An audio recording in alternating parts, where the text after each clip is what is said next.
ఉన్నంతసేపు నేను నాది అహంకార మమకారములతో అనేక పాపాలు అనేక పుణ్యాలు చేసుకుంటూ వెడుతుంటాడు.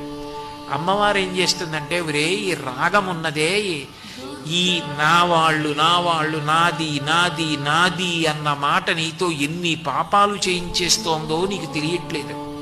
ఇవన్నీ ఒక్క వేటుకి తెగిపోతాయి. ఊపిరి ఆగిపోయిందనుకో, అయిపోయిందంతే. ఎప్పుడు ఆగుతుంది ఎవ్వరికీ తెలియదు. నిత్యమా జీవితము నీటిపై బుగ్గ, నీటి మీద బుడగ ఎప్పుడు పేలిపోతుందంటే ఎవరికీ తెలియదు.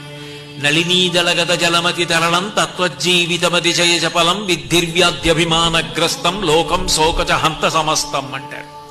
తామరాకు మీద నీటి బొట్టు ఎంత చించలమో జీవితమో అంత బుద్బుదప్రాయం. పుటుక్కున ఆగిపోతుంది.